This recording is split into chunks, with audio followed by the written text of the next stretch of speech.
Meteorologist Adam Klotz has been tracking Irma every step of the way and joins us now with an update. Adam, what's the latest?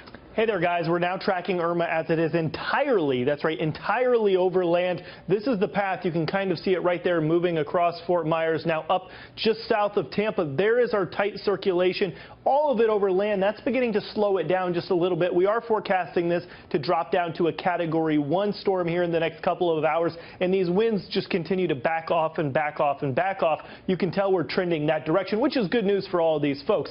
The other concern out there, even with this backing down, we still have our tornado threat in place. Everything you're looking at here in these red polygons, that is a tornado watch. It's going to be in place throughout the entire overnight hours. Now, the most active area here has been right along the East Coast. Even though the brunt of the winds have been here on the West Coast, the tornadic activity has been firing up here on the East Coast. And actually, that area right now is a tornado-warned storm. I think that's Brevard County. But we've got these bands that just have been bringing in very strong winds, twisting it up. And that's when you get these short-lived, generally, tornadoes running up on shore. Will continue to do so throughout the entire overnight hours, just staying on the front right side of this storm as we continue to track its way up the the western coast here of Florida. Pay attention, and I'll actually step out of the way. This is our hour-by-hour future cast.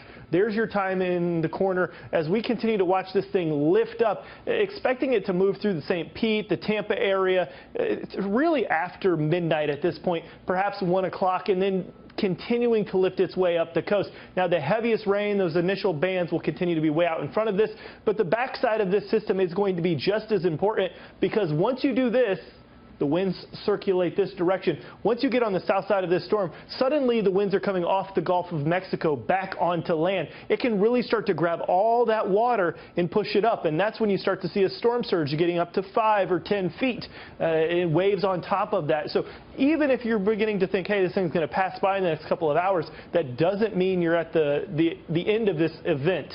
Other concerns going to be the winds, which we've been talking about, but they're not just isolated to the West Coast. Everything you're looking at here in this red area, that is a hurricane force wind. Everything in the orange around it, that is a hurricane force gust. So you'll at least briefly see those winds. That covers the entire state. You're looking at cities like Orlando, Gainesville, up towards Jacksonville, all areas where you're getting this wind and you're getting these gusts.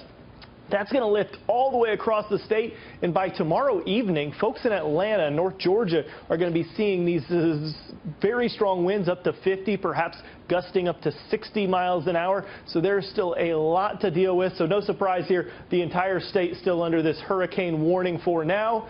And even portions of South Georgia, hurricane warning, and then it becomes a tropical storm warning. But that's running you up into Atlanta and even bumping up against the North Georgia mountains. So large area, continuing to have to be watching this one, guys.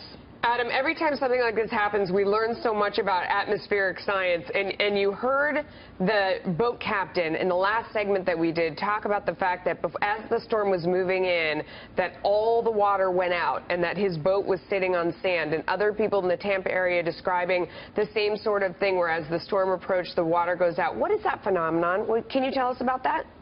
It's scary. I've seen some photos that are even mind-blowing to me, some in the Bahamas, where the sea is just seems like it completely left. The storm surge that we're talking about, that 5 to 10 feet, it has to come from somewhere.